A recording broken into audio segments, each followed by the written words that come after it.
ज्यादा distance travel कर रहे हैं, दैट मीन्स इसका क्या मतलब हुआ, इसका मतलब ये हुआ, अगर देखो स्पीड इज इक्वल टू क्या होता है, ये फॉर्मूला सभी को पता होगा, speed is equal to distance upon time, सब जानते हो आप लोग। Speed is equal to yes क्या होता है बेटा, डिस्टेंस अपॉन टाइम। अगर हम देखो टाइम इंटरवल तो कांस्टेंट है, इक्वल है, टाइम इंटरवल इक्वल है, और डिस्टेंस हम टाइम के साथ साथ ज्यादा ट्रेवल करते जा रहे हैं, पहले पहले कम थी, फिर तो सेकेंड इंटरवल में डिस्टेंस ज्यादा हुई, थर्ड में और ज्यादा हुई, फोर्थ में और ज्यादा हुई, मतलब डिस्टेंस का जो इंटरवल है वो ज्यादा है हर बार। तो इसका मतलब हम डिस्टेंस ज्यादा ट्रेवल कर रहे हैं और टाइम इंटरवल तो हमने इक्वल कर रखा है। अगर डिस्टेंस ज्यादा ट्रेवल होगी विद रिस्पेक्ट टू टाइम तो स्पीड इंक्रीज होगी या डिक्रीज, बोलो। इंक्रीज। इंक्रीज। तो ये जो इंक्रीज। ग्राफ, हाँ वेरी गुड छब्बास, तो ये ग्राफ हमें क्या बता रहा है, हमारी स्पीड बढ़ रही है। अब इसका एक और मेथड होता है, एक तो देखो ये सिंपल मेथड हो गया, एक और मेथड होता है बहुत अच्छा मेथड। आप कर्व, जो आपका कर्व बना, जो भी आपका कर्व बना है ग्राफ, है ना, जो भी ग्राफ आपका कर्व फॉर्म में बना, उस कर्व पर कोई दो पॉइंट आप, और वहां पर मान लो ग्राफ में कहीं पर दो पॉइंट मान लो, उन दोनों पॉइंट पर क्या ड्रॉ करो बेटा, टेंजेंट। तो देखो इन्होंने एक पॉइंट माना बी पर, बी पर टेंजेंट ड्रॉ किया है, एक पॉइंट लिया है डी पर, डी पर टेंजेंट ड्रॉ किया है। अब टेंजेंट ड्रॉ करने के बाद ये देखो कि वो उसने एक्स एक्सिस के साथ कितना एंगल बना है, कौन से एक्सिस के साथ बेटा, एक्स एक्सिस के साथ। तो वी ने एक्स एक्सिस के साथ जो एंगल बना रहा है, इस बी पॉइंट पर जो टेंजेंट ड्रॉ किया है हमने, उसने एक्स एक्सिस के साथ जो एंगल बनाया हमने मान लिया ये थीटा 1 बनाया। ऐसे ही सिमिलरली ये डी पॉइंट पर जो टेंजेंट ड्रॉ हुआ है, इस टेंजेंट ने एक्स एक्सिस के साथ जो एंगल बनाया हमने मान लिया ये बना थीटा 2। अब आप देख के बताओ कौन सा एंगल बड़ा है, थीटा 1 बड़ा है या थीटा 2 बड़ा, ऑब्वियसली थीटा 2। थीटा 2। हाँ एंगल, हाँ angle at B point is lesser than angle at D point, और डी पॉइंट ग्राफ के आगे था, मतलब ग्राफ कर्व आगे बढ़ रहा है तो हमारा एंगल भी बढ़ रहा है। अगर कर्व के साथ साथ एंगल हमारा इंक्रीज होता है मतलब हमारा स्लोप बढ़ रहा है, अगर स्लोप बढ़ रहा है दैट मीन्स हमारी स्पीड इंक्रीज हो रही है। Is it clear. ये बड़ा अच्छा कंसेप्ट है यार, ये 11th 12th में यही कंसेप्ट हम काम में लाते हैं। और ये जो हमने डिस्टेंस और जो टाइम इंटरवल इक्वल लेके सीखा था, ये तो बच्चों वाला मेथड है यार। आगे की जो क्लासेस आप जब हायर स्टडीज करोगे तो कौन सा मेथड काम में आएगा, ये टेंजेंट वाला। 11th 12th में इसी मेथड से आपको बताया जाएगा, और इसको थोड़ा सा और डिटेल में बताते हैं, है ना, कोऑर्डिनेट ज्योमेट्री में और थोड़ा डिटेल बनाते हैं, स्लोप क्या होता है ना। स्लोप तो यहाँ पर भी बताते हैं, स्लोप क्या होता है, टेन थीटा होता है। स्लोप क्या होता है, यहाँ पर भी मैंने बताया हुआ है, स्लोप को क्या बोलते हैं, टेन थीटा। Tan theta. हाँ, और इसको इसको हम बोलते हैं tan theta, basically perpendicular upon base होता है। तो यहाँ पर जो परपेंडिकुलर लाइन है, ये परपेंडिकुलर, जैसे एक ट्राइंगल एंगल माने, है ना, कोई भी एंगल मानते, तो जो परपेंडिकुलर लाइन है वो देखो, अगर आप देखोगे तो वो डिस्टेंस है। परपेंडिकुलर लाइन क्या है, डिस्टेंस, और बेस वाली लाइन क्या है, टाइम। तो इसको हम बोल देते हैं d y by d x, बड़ी हायर क्लासेस में perpendicular by base, d y by d x, इस तरीके से कुछ डिनोट किया जाता है हायर क्लासेस में ना, छोटी क्लासेस में। तो ये हो गया। अब इसके बाद हाँ बेटा आदित्य करेंगे, आपके भी डाउट्स क्लियर करेंगे, इन बच्चों का थोड़ा सा मैं बैकअप कंप्लीट कर दूं, फिर हम डाउट्स पे जाते हैं। तो अब देखो, अब सेकंड मेथड ये, अब तो देखो बहुत आसान आसान, जल्दी से अपन क्लियर खत्म करते हैं। डिस्टेंस टाइम ग्राफ, जब स्पीड हमारी टाइम के साथ साथ डिक्रीज हो रही है तो फिर से इसका कर्व बनता है कुछ इस तरीके से। अब यहाँ पर हम टेंजेंट बनाएंगे, दो पॉइंट कर्व में कोई दो पॉइंट मान लेंगे, वहां पर हम टेंजेंट ड्रॉ करेंगे, टेंजेंट ड्रॉ करेंगे, एक्स एक्सिस के साथ एंगल फाइंड आउट करेंगे। तो अगर आप एक्स एक्सिस के साथ एंगल देखोगे तो एंगल यहाँ पर देखो बढ़ रहा है या कम हो रहा है, देखो आपको दिख ही रहा होगा, एंगल क्या हुआ, कम हुआ, बोलो। हाँ एंगल डिक्रीज हो रहा है, दैट मीन स्लोप डिक्रीज हो रहा है, मतलब स्पीड हमारी डिक्रीज हो रही है। अब आते हैं डिस्प्लेसमेंट टाइम ग्राफ। देखो डिस्टेंस टाइम ग्राफ और डिस्प्लेसमेंट टाइम ग्राफ में कोई डिफरेंस नहीं होता, ग्राफ तो वैसे ही बनते हैं, लेकिन डिस्प्लेसमेंट टाइम ग्राफ निगेटिव में भी बन सकता है, क्योंकि डिस्प्लेसमेंट निगेटिव भी होता है, डिस्टेंस कभी निगेटिव नहीं होता, तो वो ग्राफ निगेटिव नहीं बन सकता, ये हम थ्योरी में पढ़ चुके हैं पहले ही। है ना, डिस्टेंस कभी निगेटिव नहीं होता, डिस्प्लेसमेंट निगेटिव होता है। तो इस रीजन से डिस्प्लेसमेंट टाइम ग्राफ निगेटिव भी बनता है और डिस्टेंस टाइम ग्राफ कभी निगेटिव नहीं बनता। तो इसका फिर से इसके ग्राफ देख लेते हैं, डिस्प्लेसमेंट टाइम ग्राफ के ग्राफ सेम ही रहेंगे, कोई डिफरेंस नहीं रहेगा, बस एक ही डिफरेंस है कि डिस्प्लेसमेंट ग्राफ निगेटिव भी बन सकता है लेकिन डिस्टेंस टाइम ग्राफ निगेटिव नहीं बन सकता, सिर्फ ये एक डिफरेंस है। पहला ग्राफ बनाया फर्स्ट ग्राफ, जब बॉडी रेस्ट पर होती है तो यहाँ पर भी टाइम एक्सिस के पैरेलल ही लाइन बनेगी, क्योंकि इस लाइन का मतलब होता है हर टाइम पर आपके डिस्प्लेसमेंट सेम है, तो इसका मतलब आपकी पोजीशन चेंज ही नहीं हुई। सेकंड, अगर हमारा वेलोसिटी इंक्रीज हो रही है, यूनिफॉर्मली इंक्रीज हो रही है, तो डिस्प्लेसमेंट टाइम ग्राफ कैसे बनेगा, एक कांस्टेंट लाइन। अगर हमारी स्पीड नॉन यूनिफॉर्मली इंक्रीज हो रही है, तो नॉन यूनिफॉर्म में दो केस बनते हैं, जब हमारी velocity with respect to time increase हो रही है या with respect to time decrease हो रही है। तो जब इंक्रीज होती है तो अभी डिस्टेंस टाइम ग्राफ में देख ही चुके हैं कैसे ग्राफ बनता है, एक कर्व ग्राफ बनता है कुछ ऊपर की तरफ ऐसे बढ़ते हुए। तो यहाँ पर भी जब हम टेंजेंट ड्रॉ करेंगे, दो स्लोप पर कहीं पर 2 पॉइंट मान के, इन्होंने ए और बी 2 पॉइंट माना है, तो एक्स एक्सिस के साथ एंगल देखा है तो हमें दिख ही रहा है, ए पॉइंट पर जो एंगल है वो कम है, बी पॉइंट पर एंगल ज्यादा है, मतलब स्लोप जैसे जैसे आगे बढ़ रहा है वैसे वैसे एंगल भी आगे बढ़ रहा है, मतलब हमारी स्पीड, हमारी वेलोसिटी बढ़ रही है।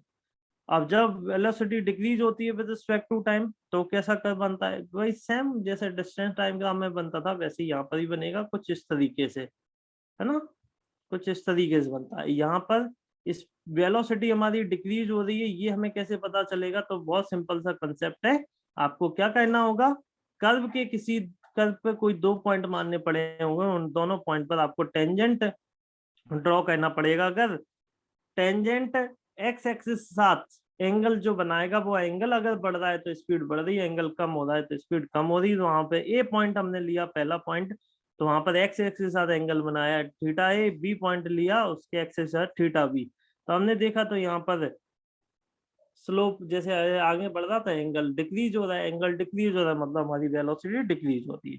अब सेकंड ग्राफ आता है स्पीड टाइम ग्राफ। अब स्पीड हमारी जब कांस्टेंट होती है तब जब स्पीड 0 है तो ऑब्वियसली 0.0 पे एक पॉइंट बनेगा, तो ग्राफ तो कुछ बनेगा नहीं। जब इसमें पहला ग्राफ बनता है जब हमारी स्पीड कांस्टेंट है, जब कांस्टेंट है तो हर टाइम पे स्पीड उतनी होनी चाहिए जितनी, जैसे फर्स्ट सेकंड में जो सपोज दैट स्पीड 10 थी, 10 मीटर पर सेकंड, तो सेकंड सेकंड में भी 10 होनी चाहिए, 10 सेकंड में भी 10 होनी चाहिए, तभी तो स्पीड कांस्टेंट मानी जाएगी। तो यहाँ पर कैसा ग्राफ बनेगा, टाइम एक्सिस के पैरेलल। टाइम एक्सिस के पैरेलल में क्या होता है, किसी भी टाइम पर आपकी जो स्पीड है, अब ये स्पीड टाइम ग्राफ है, आपकी जो स्पीड है वो चेंज नहीं होगी, किसी भी टाइम पर आप देख लो, तो हर टाइम पर आपकी स्पीड यहाँ पर इस ग्राफ के अकॉर्डिंग आपको मिलेगी 10 मीटर पर सेकेंड, या इन्होंने centimetre second. Constant speed uniform motion, बिल्कुल सही बात है, कांस्टेंट स्पीड का मतलब होता है यूनिफॉर्म मोशन।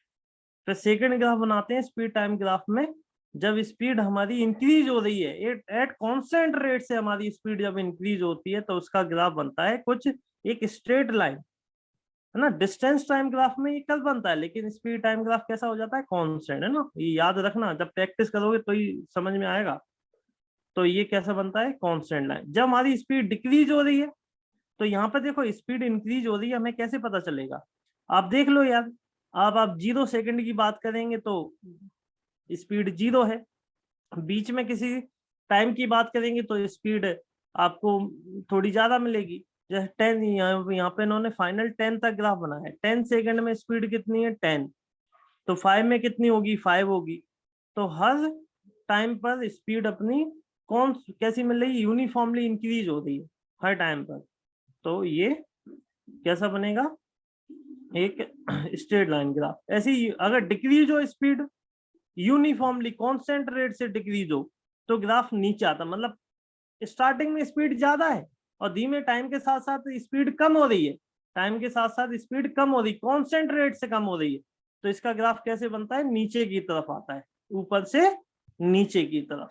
तो देखो 0 सेकंड पर हमारी स्पीड 10 मीटर पर सेकंड है और फिर जैसे जैसे टाइम आगे बढ़ रहा है 10 सेकंड पर हमारी स्पीड 0 हो गई, तो हमारी स्पीड कांस्टेंट रेट से डिक्रीज हुई।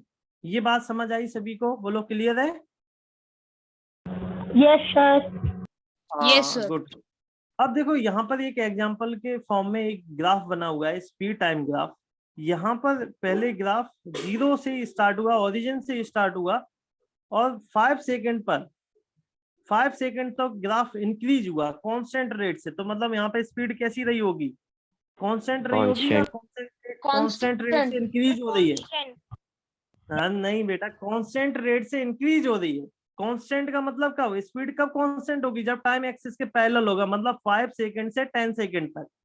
5 से 10 सेकंड के बीच में अगर आप बात करोगे तो यहाँ पे स्पीड कांस्टेंट है। अच्छा, और 10 से फिर 15 सेकंड की बात करेंगे तो यहाँ पे स्पीड क्या हो रही है 10 से 15 सेकंड में? Constant. कांस्टेंट रेट से डिक्रीज हो रही है। पूरा बोला करो यार, कांस्टेंट रेट से डिक्रीज हो रही है। हाँ, डिक्रीज कम हो रही है। ओके, तो ग्राफ देख के आइडेंटिफाई कर लोगे कब स्पीड इंक्रीज हो रही है, कब यस सर, कांस्टेंट है, पहले कब कांस्टेंट रेट से बढ़ी थी और फिर उसके बाद हाँ कांस्टेंट रेट से गिरी है। हाँ, बीच में 5 से लेके 10 सेकंड तक कांस्टेंट स्पीड है। कांस्टेंट है। तब स्पीड एकदम कांस्टेंट है, क्योंकि 5 सेकंड पर भी 10 है और 10 सेकंड पर भी 10 है, तो मतलब स्पीड कांस्टेंट है। तो Yes, ये कब बता पाओगे, जब आपको ग्राफ क्लियर होंगे। अब आता है वेलोसिटी टाइम। अब देखो, स्पीड और वेलोसिटी में एक ही अंतर है, मतलब एक मेजर डिफरेंस है, क्योंकि स्पीड निगेटिव नहीं होती यार, है ना, वेलोसिटी निगेटिव होती है। इसका मतलब स्पीड टाइम ग्राफ कभी निगेटिव नहीं बन सकता, मतलब एक्स एक्सिस के नीचे नहीं आएगा, लेकिन वेलोसिटी टाइम ग्राफ 110% जा सकता है ना, क्योंकि ये वेलोसिटी निगेटिव भी होती है, वेक्टर क्वांटिटी होती है, स्पीड स्केलर होता है। तो यहाँ पर फर्स्ट ग्राफ, यहाँ पर दो चीजें बहुत अच्छी आती हैं। हालांकि ग्राफ तो वही बनेंगे, अगर वेलोसिटी कांस्टेंट है तो ग्राफ कैसे बनेगा बताओ? वेलोसिटी अगर हमारी कांस्टेंट है तो टाइम एक्सिस के कैसे लाइन बनेगी बोलो? पैरेलल, है ना, पैरेलल वेलोसिटी टाइम ग्राफ। अगर हमारी वेलोसिटी कांस्टेंट रेट से इंक्रीज हो रही है तो कैसे बनेगा? एक स्ट्रेट लाइन, है ना। अगर हमारी स्पीड कांस्टेंट रेट से डिक्रीज हो रही है तो एक स्ट्रेट लाइन ही बनेगा, लेकिन नीचे होगा। कैसे होगा बेटा? नीचे की तरफ। इसमें एक और चीज समझ सकते हैं, एक ये समझ सकते हैं, जब हमारा स्पीड इंक्रीज होती है तो एक्स एक्सिस के साथ स्लोप ऑफ लाइन से आप एंगल में देखोगे ना, तो एंगल लेस देन 90 डिग्री दिखेगा। यहाँ पर जो थीटा बना हुआ भी है, तो ये थीटा आपको लेस देन 90 डिग्री दिखेगा। लेकिन जब स्पीड हमारी कांस्टेंट से डिक्रीज होती है तो एक्स एक्सिस के साथ में, तो एंगल जो बनता है वो ग्रेटर देन 90 डिग्री। अच्छा, एंगल आप ये वाला मत ले लेना, नहीं आप बोलो सर एक्स एक्सिस के साथ में ये वाला भी तो एंगल ले सकते हैं, तो ये नहीं, एंगल कौन सा होना चाहिए? Anti clockwise. तो यहाँ से चल के यहाँ तक ऐसे, है ना। अगर एक्स एक्सिस से यहाँ जाओगे तो ये क्लॉकवाइज हो जाएगा, ठीक है। तो एंगल भी हमें पता होना चाहिए कौन सा लेना चाहिए। अब यहाँ पर वेलोसिटी टाइम ग्राफ में, ग्राफ तो हो गए, दो इंपॉर्टेंट चीजें हम सीखते हैं। पहला चीज ये सीखते हैं कि एक्सेलरेशन, वेलोसिटी टाइम ग्राफ में हम एक्सेलरेशन कैसे कैलकुलेट कर सकते हैं, और दूसरी चीज ये सीखते हैं हम वेलोसिटी टाइम ग्राफ में डिस्प्लेसमेंट कैसे कैलकुलेट करते हैं। तो पहले सीख लेते हैं डिस्प्लेसमेंट कैसे कैलकुलेट करते हैं। तो बताओ यार, velocity is equal to displacement upon time formula था, तो डिस्प्लेसमेंट इज इक्वल टू क्या हो जाएगा बोलो?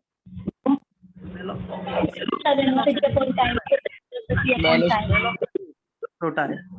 तो देखो, हाँ यस, तो यहाँ पर देखो, ये एक परपेंडिकुलर लाइन है, एक बेस लाइन है। ये परपेंडिकुलर आपको वेलोसिटी दिख रहा होगा, परपेंडिकुलर लाइन वेलोसिटी डिनोट कर रहा है, और जो बेस लाइन है वो टाइम है, बेस वाली लाइन है वो टाइम है। तो velocity into time, velocity into time कर देंगे, वेलोसिटी इनटू टाइम, तो क्या आ जाएगा बोलो? डिस्प्लेसमेंट। तो हमें कभी भी डिस्प्लेसमेंट अगर हम कैलकुलेट कर रहे हैं तो बाय डिफॉल्ट हमें क्या कहना पड़ेगा, उस ग्राफ ने टाइम एक्सिस के साथ साथ जो एरिया कवर्ड किया है उसको कैलकुलेट करना पड़ेगा। Area under the velocity time graph. Area under the velocity time graph represent करेगा डिस्प्लेसमेंट को। Area under the velocity time graph किसको रिप्रेजेंट करेगा? डिस्प्लेसमेंट को। तो यहाँ पर एक, अगर हम यहाँ पर एरिया देखें तो ये जो ग्राफ बना हुआ है तो इसका एरिया टाइम एक्सिस के साथ साथ एक ट्राइंगल जैसा दिख रहा है। इस स्ट्रेट लाइन का एरिया कैसा दिख रहा है?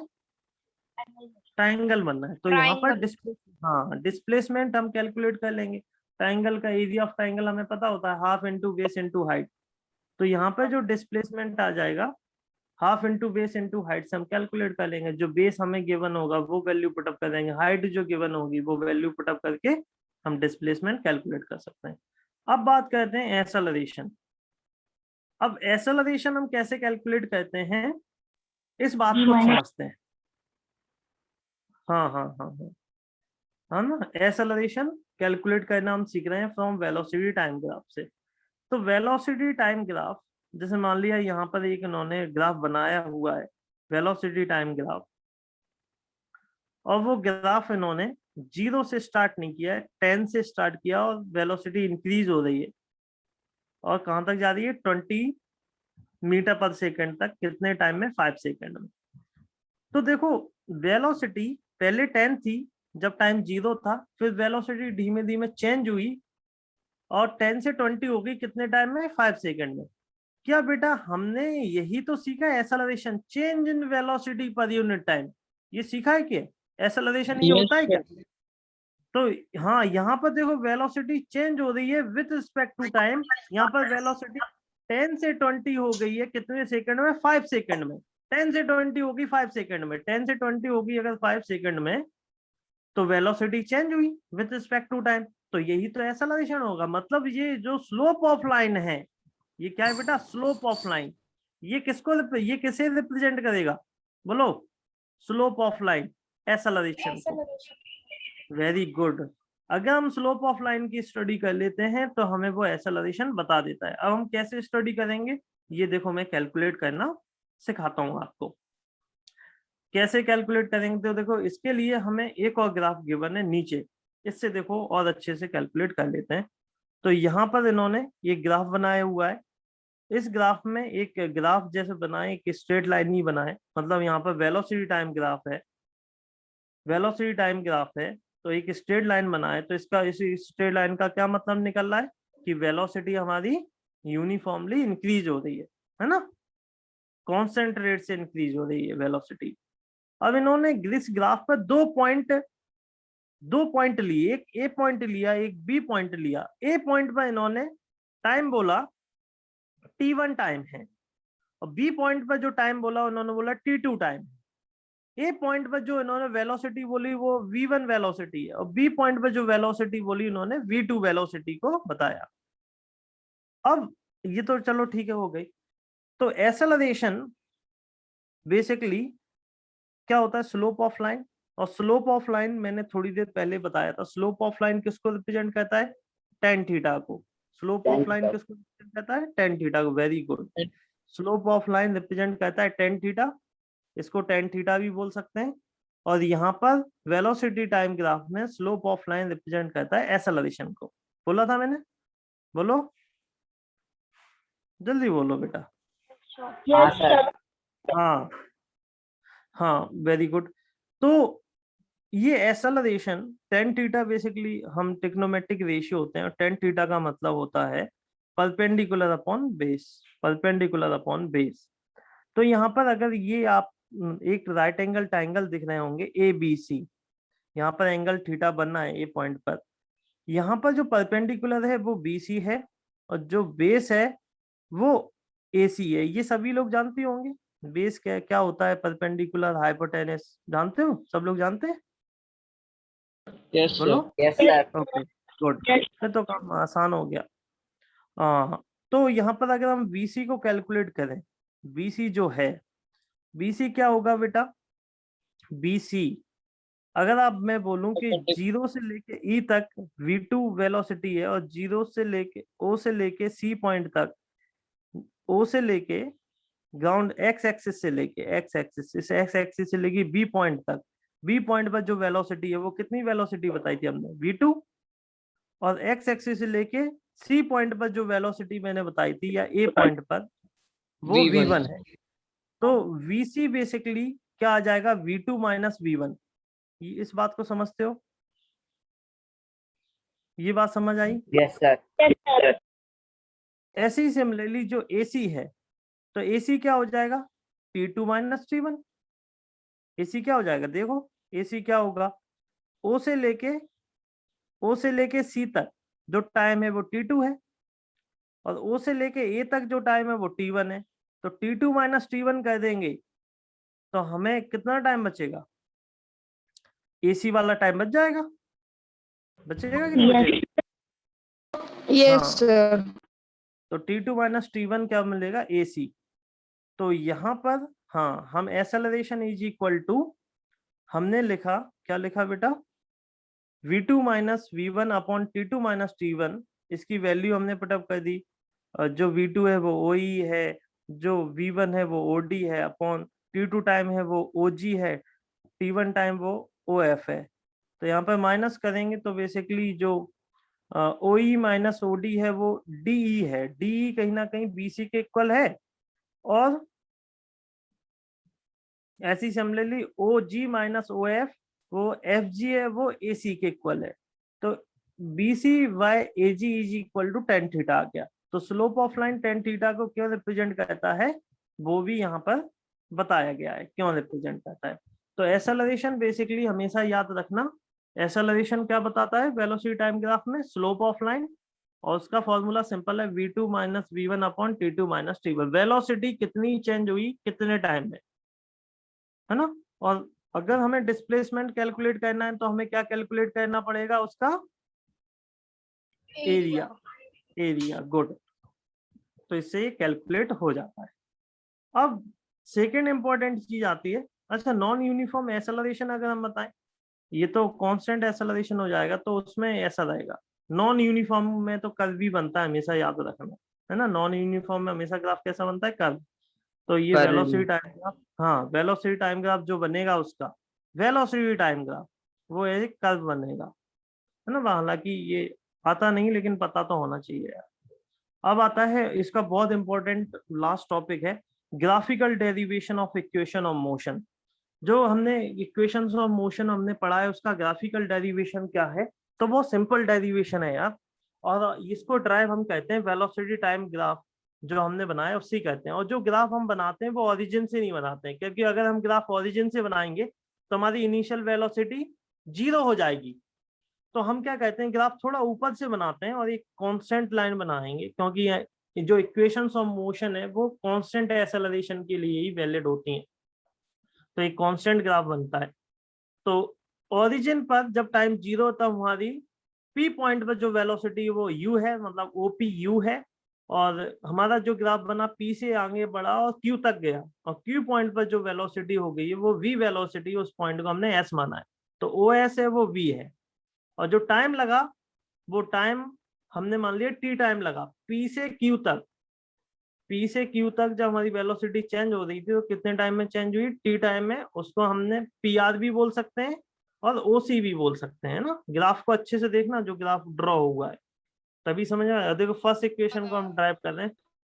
फर्स्ट इक्वेशन होता है v is equal to u plus a t. अब यहाँ पर हमें फर्स्ट इक्वेशन बेसिकली एक्सेलरेशन ही होता है, और एक्सेलरेशन वेलोसिटी टाइम ग्राफ में उसका स्लोप ऑफ लाइन बताता है।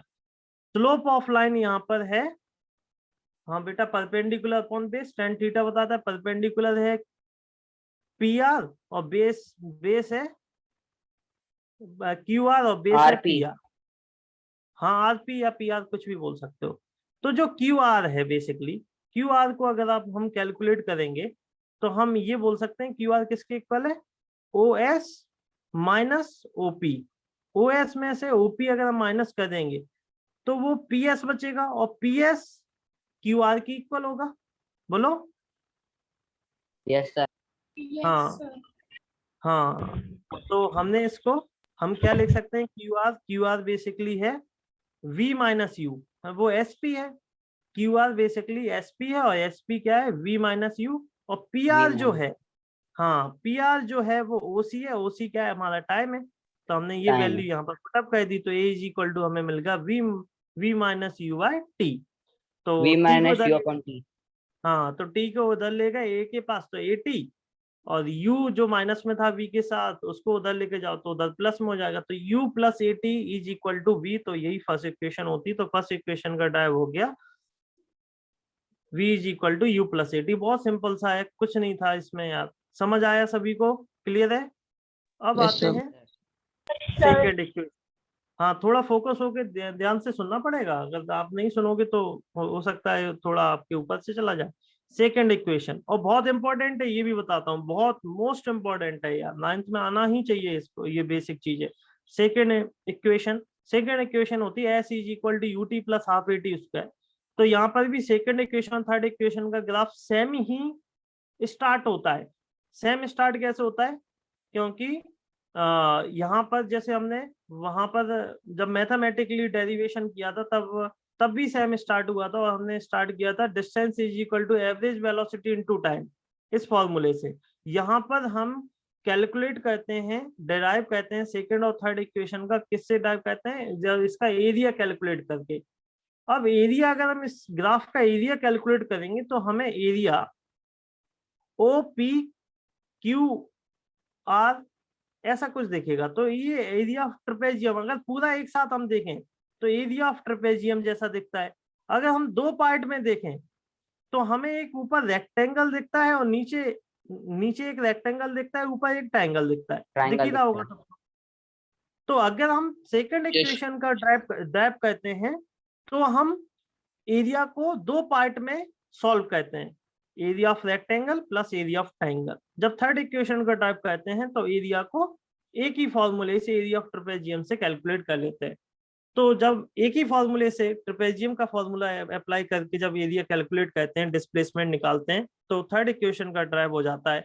जब हम एरिया को इंडिविजुअल सॉल्व करते हैं तो जब डिस्प्लेसमेंट जब हम निकालते हैं तो वो सेकेंड इक्वेशन का डेरिवेशन हो जाता है।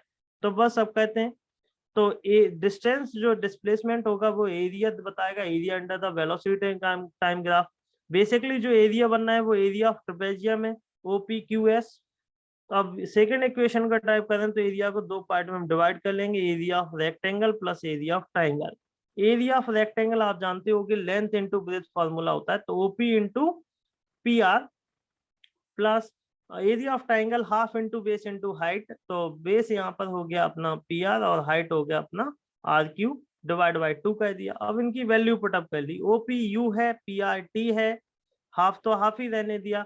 जो RQ है, RQ हमने पहले भी सॉल्व किया था, RQ क्या है? V माइनस यू, और जो PR है वो T है। तो हमने इसको लिख दिया S is equal to U into t plus half V minus u into t, सबकी वैल्यू पुटअप करने के बाद। अब जो V माइनस यू होता है, इक्वेशन 1 से थोड़ी सी हेल्प लेनी पड़ती है। V माइनस यू इक्वेशन 1 से हम क्या लिख सकते हैं? V माइनस यू को 80 क्या हो जाएगा? बोलो, V माइनस यू 80 बोलो 80 होगा, है ना? 80 V माइनस यू की जगह, हाँ, V माइनस यू की वैल्यू पुटअप करते हैं फ्रॉम इक्वेशन 1। तो यहाँ पर हमें मिल जाता है UT plus half 80 into T, और टी का मल्टीप्लाई कर देते हैं 80 के साथ में। तो 80 के पास भी टी है और इंटू टी, तो टी स्क्वायर हो जाता है। तो S इज इक्वल टू हो गया UT प्लस हाफ 80 स्क्वायर। इतना सा आसान है। अब ऐसे ही जब थर्ड इक्वेशन का कहते हैं तो सेम प्रोसेस यही रहती है, बस वहां पे एरिया ऑफ ट्रेपेजियम का फॉर्मूला लगाते हैं। अगर आप लोगों को पता होगा, कौन बताएगा एरिया ऑफ ट्रेपेजियम का फॉर्मूला? फास्ट, जल्दी बताओ। sum of height। हाँ, sum of parallel side divide by 2 into height. तो हम यहाँ पर भी जो डिस्प्लेसमेंट होगा वो क्या देगा? Area under the velocity time graph, और एरिया जो है एरिया ऑफ ट्रेपेजियम है। तो यहाँ पर जो पैरेलल साइड है वो कौन सी है? देखो मैं डायग्राम पीछे दिखा देता हूँ। पैरेलल साइड, अगर इसमें पैरेलल साइड हम खोजेंगे तो देखो, क्या ये वाली PQ क्या पैरेलल है OS के? बिल्कुल नहीं हो सकती। ये दोनों पैरेलल लाइन दिख रही है क्या? बिल्कुल नहीं दिख रही है। कौन सी पैरेलल है? ये OP वाली लाइन। हाँ, ये दोनों पैरेलल हैं, ये लाइन पैरेलल है। तो ये पैरेलल लाइंस होती हैं, parallel line divide by 2 into height. Height क्या हो जाएगी इनकी? ये OC या ये PR, तो ये इनकी हाइट हो जाएगी। तो बस यही हम लिख देते हैं यहाँ पर। हमने ये लिखा, तो हमने लिखा OP plus SQ divide by 2 sum of parallel side divide by 2 into height PR। अब इनकी वैल्यू पुटअप कर देते हैं। OP अगर याद हो तो U था, OP क्या था U, और SQ था वो V था डिवाइड बाय 2, और PR T है। PR बेसिकली टाइम है T। अब इस टाइम की वैल्यू पुटअप की है इक्वेशन 1 से। इक्वेशन 1 से देखो A इज इक्वल टू क्या होता है V minus you by T, तो T इज इक्वल टू क्या हो जाएगा V minus you by A। तो इस PR की वैल्यू पुटअप की है। PR की जो वैल्यू होती है वो होगी V minus you, PR time है, और इस टाइम की वैल्यू होती है V minus you by A। तो ये देखो V plus you V minus you upon तो 2 है, तो V plus you V minus you, तो एक आइडेंटिटी यूज होता है मैथमेटिक्स की। तो हम क्या लिख सकते हैं इसको V square minus you square upon 2a। अब इस 2a को s के पास भेज दो, 2a डिवाइड में s के पास जाएगा तो मल्टीप्लाई में हो जाएगा, तो ये क्या हो जाएगा 2as, और u माइनस में u को दर भेजेंगे तो u प्लस में हो जाएगा। तो हमें basically v square is equal to मिलता है u स्क्वायर प्लस 2as। तो ये होता है थर्ड इक्वेशन ऑफ मोशन। तो ये बेसिकली ये फर्स्ट चैप्टर था, जो कि काफी थोड़ा सा लेंदी, इतना लेंदी चैप्टर और कोई भी नहीं है ना, सर आप लेंदी भी और थोड़ा इम्पोर्टेंट भी है। यस बेटा, जो टेस्ट होगा उसमें सेकंड चैप्टर आएगा। सेकंड चैप्टर बिल्कुल आएगा। सेकंड चैप्टर ये लिखा टेस्ट था कब होगा? 10 का ओनली 27 को। क्वेश्चन था। सिलेबस में फर्स्ट चैप्टर ही लिखा है। हाँ तो फर्स्ट चैप्टर लिखा है तो फर्स्ट ही आएगा बेटा, फिर सेकंड नहीं आएगा। सर मोशन लिखा है तो सर दोनों नहीं आएंगे, यूनिफॉर्म मोशन और मोशन लिखा है तो यार मेरे हिसाब से तो दोनों ही तैयार कर लेना, क्योंकि हमने तो दोनों ही पढ़ लिए, हम तो थर्ड चैप्टर पढ़ रहे हैं। तो यार मोशन और सर्कुलर मोशन अगर दोनों ही पढ़ लोगे, पहले तो मोशन तैयार करना अच्छे से, उसके बाद सर्कुलर मोशन भी कर लेना। सर्कुलर मोशन तो बहुत छोटा है यार, 4-5 डेफिनेशन है और 4-5 ही फॉर्मूले हैं, वो तो बहुत छोटा सा डीपीपी से डाउट था। डीपीपी से डाउट था बेटा, बताओ क्या डाउट है। सर मैंने भेजा था आपको। हाँ क्या बेटा, सर चैट में भेजा था। अभी चैट में भेजा है क्या? मैं अच्छा चैट में देख लेता हूँ। आपका क्या नाम है? आदित्य। सर आदित्य। हाँ आदित्य का चैट है। DPP number 9 question page number 6। Okay DPP number 9 आप क्वेश्चन बता देते बेटा तो मैं बता देता सर यार। क्वेश्चन 6। नहीं क्वेश्चन तो 6 पता है मेरे पास, अभी मुझे डीपीपी ओपन करनी पड़ेगा। आपके पास तो डीपीपी होगी ना, यस आप सर बता बता दो। दे रहा हूँ, एक सेकंड सर। मैं बता देता हूँ डीपीपी यस सर। में डीपीपी नंबर हम 9 डिस्कस कर चुके हैं ना, या नहीं किए? डीपीपी नंबर 9 हम क्लास में डिस्कस कर चुके हैं क्या? सर से 7 तक ही किए शायद।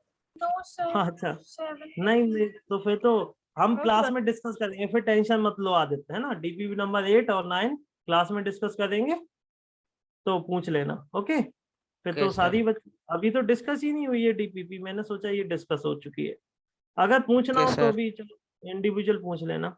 चलो बता दो, 2 मिनट है, डिस्कस कर लेते हैं यस यार, सर टाइम बता है। दे रहा हूँ। बताओ सर बताओ व्हेन अ बताओ। Person leaves his home for sightseeing by his car, the meter reads 12352 एक kilometer. मिनट रीड, मीटर ने कितना रीड किया? 12352 किलोमीटर। 12352 किलोमीटर, ठीक है उसने Yes रीड किया sir. इतना।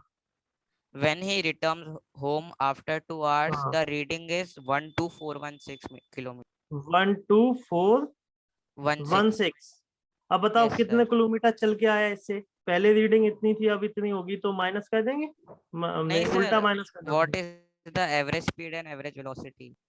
अरे तो एवरेज स्पीड का देखो रिटर्न बैक वही आ गया, तो एवरेज वेलोसिटी तो 0 हो गई, क्योंकि एवरेज sir. वेलोसिटी का फॉर्मूला ये बताओ क्या होता है, total displacement upon total time.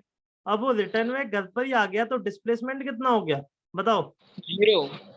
0। Displacement 0 हो गया, तो एवरेज वेलोसिटी तो 0 हो गई यार। जब एवरेज स्पीड की बात करेंगे, है ना, एवरेज स्पीड, तो उसमें टोटल डिस्टेंस लेते हैं। तो टोटल डिस्टेंस लेंगे तो यहाँ पे डिस्टेंस रीडिंग से डिस्टेंस आएगा, इसको माइनस कर लोगे, 12416 को माइनस करोगे सर किससे? 64 आंसर आ रहा है 64 सर, ये माइनस अच्छा, करके। हाँ एवरेज स्पीड जब निकालेंगे तो total distance upon total time, time भी गिवन होगा मेरे हिसाब से। टाइम कितना है इसको इतना डिस्टेंस ट्रेवल में कितना टाइम लगा? क्यों बेटा आदित्य, क्वेश्चन में टाइम गिवन होगा? हेलो, कहाँ गया आदित्य? आदित्य चला गया क्या? Yes sir, yes, left the class. Sir, ये left Okay. the class. शायद उसको क्वेश्चन समझ आ गया होगा। तो ये तो बेसिकली आप सभी का फर्स्ट चैप्टर का देखो, जो न्यू बच्चे थे उनका मैंने पूरा रिवाइज करवा दिया है, पूरा बैकअप हो गया है, और जो नए बच्चे थे उनका सर, आ रिवीजन गया हो गया। समझ तो में आ आगे गया। हाँ बेटा प्लीज। सर आ गया, Yes, समझ please. में आ गया आ चैप्टर गया, first. Good good good good. तो आगे आपसे डाउट आते रहे तो मुझसे पर्सनली क्लियर करते रहना, और अच्छे से पढ़ो, मेहनत करो। ओके बेटा, तो आज के लिए इतनी रखते हैं। नेक्स्ट क्लास में आपके जो भी डाउट्स Okay, होंगे sir. और उनको डिस्कस करेंगे अच्छे से, और या आपको कोई टॉपिक पढ़ना होगा तो वो मैं पढ़ाऊंगा। ओके, तो आज के लिए इतना ही। आप लोग हंसते रहे, खेलते रहे, घर पर रहे, सुरक्षित रहे। Bye bye, take care all of thank you you. Sir. Thank you sir. Thank you sir. Bye sir.